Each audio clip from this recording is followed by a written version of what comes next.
Hello, Jeremy Chambers, Independence Acres Homestead here. Today I want to talk with you a little bit about breeding your rabbits on your homestead. Now this is something that you're going to be doing if you're going to be practicing cuniculture on your homestead. So some of these things are fairly basic, but there's some important points that I want you to keep in mind as we go through this video. Stay tuned.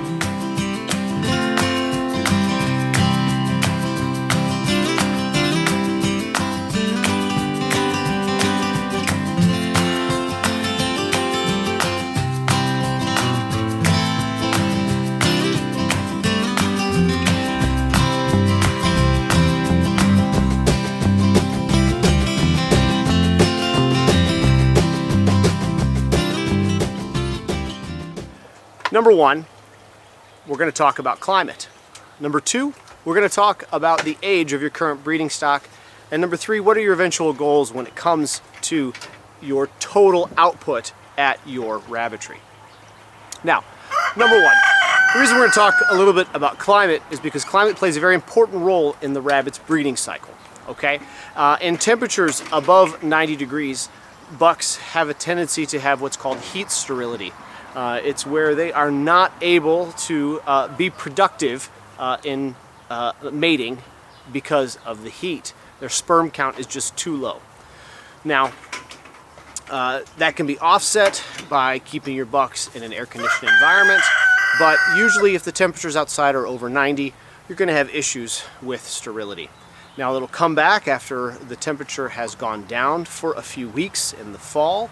And some people will breed fall all winter and in through spring until the temperatures rise again. Here in Michigan, we don't necessarily have that problem. We have a greater issue in the winter when it comes to breeding, with temperatures being too cold for the babies to survive. The second thing to consider is the age of your current breeding stock. There's an ideal range in which you want to start breeding your rabbits. If you're looking to breed rabbits and you've been raising your breeding stock from a young age, you're a little more familiar with their temperament, a little more familiar with their actions and how they behave. And this is a key factor because it's going to help you understand a little bit better what's an odd behavior in order to show that something might be wrong during a pregnancy, something might be wrong during a breeding session. So knowing the personality of your rabbits helps a lot. And also when it comes to age, you want to breed your rabbits, start breeding rabbits when they're anywhere between 6 and 8 months of age. It's not because they're not able to breed and produce, but there are a couple factors that breeding at this age will help with. Number one is that the eventual body type or body size of your female rabbits might be stunted if you begin breeding them too young. The other thing is that the litter sizes might be smaller if you begin breeding them too young, or they might have complications during birth. During the birthing process.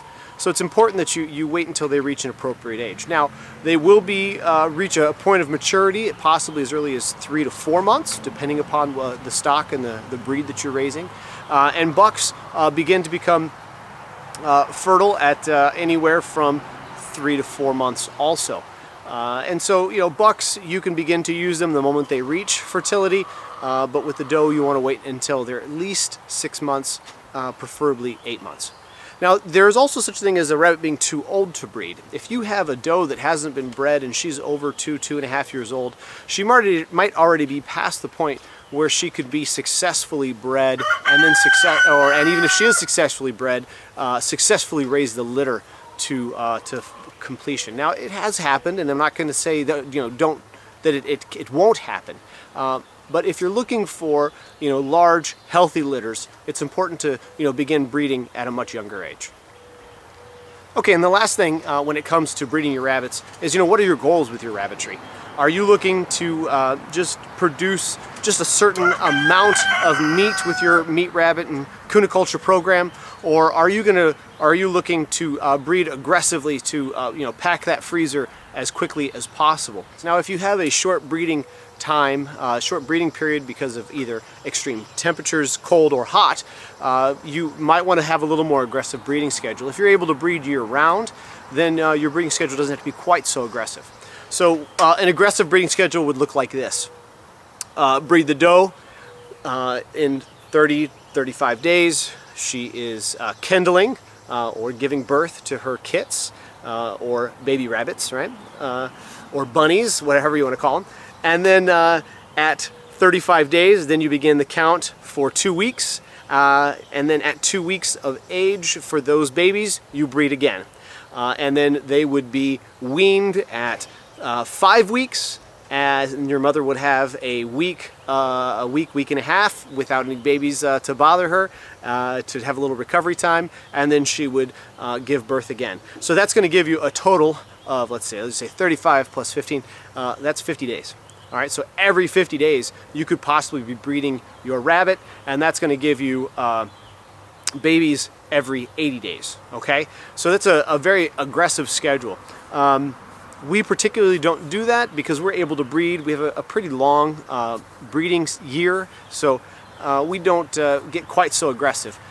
But in that, with a buck and 3 does, you should be able to put 250, 300 pounds of meat in the freezer easily in a year using a moderately aggressive breeding schedule. Okay, so those are the finer points of when you're going to be breeding your rabbits. Now let's talk about an actual breeding session and what it looks like.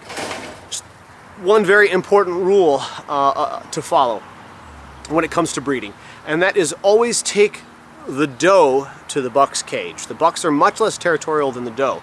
If you take a buck to the doe's cage, she is much more territorial, and it might not end up so well for the buck. The doe might become very aggressive against the buck and cause injury and possibly even death to the buck for invading her space. So, rule number one, always, always, always take your doe to the buck's cage. The only exception to this is if you have a empty cage that you're going to be using, or a neutral location to have your rabbits breed. This isn't something that this is a pretty hard, fast rule. Don't ever, ever, ever put the buck into the doe's cage. Always bring the doe to the buck or find a neutral breeding spot. So this is Jupiter. He is looking a little rough right now. He's in the middle of his early summer molt. So he's looking a little patchy and a little rough right now. But he is our breeding buck. He is our main buck here on our homestead. He is the father of all of our current litters, including some of the breeding stock that we do sell. So he's been a very good rabbit daddy for us over the last year or so. Has given us some really quality litters. So we really like having him here. He was born on our homestead, and he's been around with us since the very beginning. All right, so this is a neutral location. We're going to be bringing a doe out here, recording their interactions, and we'll see how it takes. I'll be honest with you, I have not tried this. The doe we're going to be introducing is one of our older doe, and she may or may not take today. If she doesn't, that's okay. We're going to show you some of the methods in order to help a reluctant doe accept a breeding. Okay, so when we introduce the doe to the buck, she might be a little feisty. So as you can see, he gets it wrong the first time, which will make her not very happy. She's doing a little bit of grunting. Hey Jupiter, it hasn't been that long, buddy. Don't be afraid to stick a hand in and help knot a little bit, all right? This end. There you go. All right, so there we go, and that's a successful fall off. Now you can see he's kind of stomping around a little bit. That's kind of, he's trying to say, hey lady, time to do it again.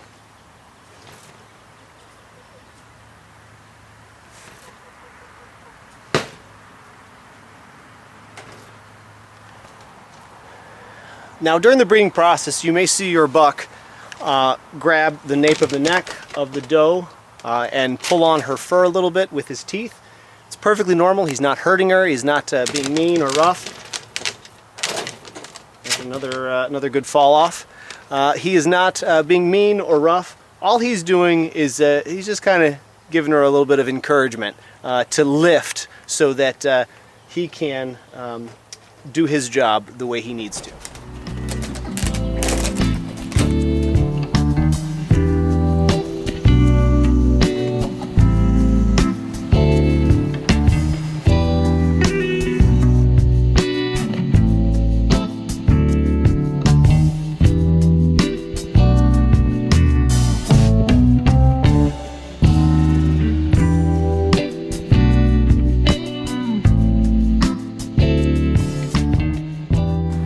So a good breeding session should result in 3 to 5, 6, 7 fall-offs.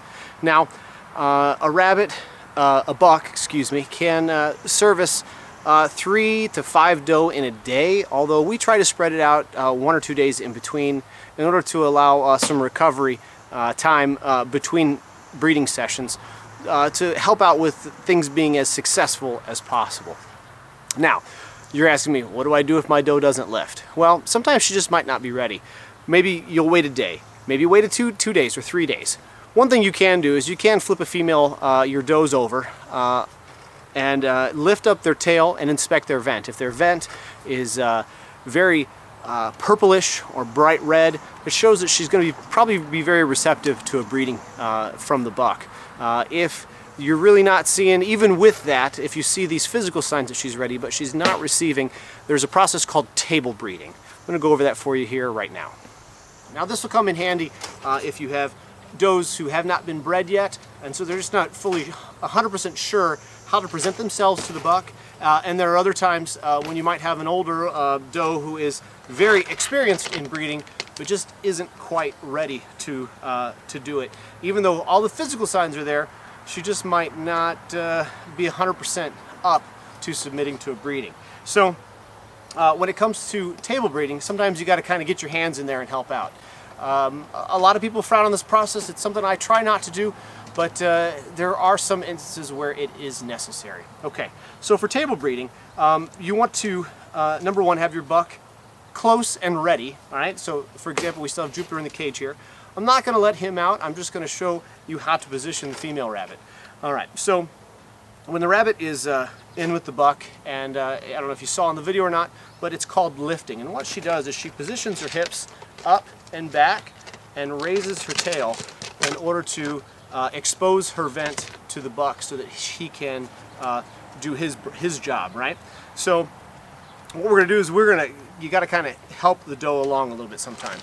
The main thing though is you don't want to put your hand anywhere in this area on her back, because as I already told you, sometimes the bucks can be just do some nipping here on the nape of their neck in order to just let them know that he's ready and he's waiting for them to lift, and is an encouragement for them to lift. So you don't want to place your hand here. All right, hold as far back as you can and lift her tail. All right, so you lift the tail and just kind of help her out. All right, and what that's going to do is, like I said, just exposes her vent so that she's ready for breeding. And sometimes you don't have to hold your hand here, because once the buck mounts, remove your hand, and then the doe understands, this is the right position. Okay, so I don't recommend you holding your hands. There are some other great videos on table breeding. Go ahead and look them up. You know, don't use me as the only source to get your information. We've had some successful fall-offs today, so it's time to write this on our calendar and be watching for babies in approximately 30 days. Now, this doe here, Hoppy, she's usually right on the money when it comes to having her babies, so we're going to be ready when they come. Thank you so much for watching today. If you found this video helpful, go ahead, like and subscribe, and don't forget to share this video with other people who might be interested in raising meat rabbits or interested in starting the cuniculture journey on their homestead.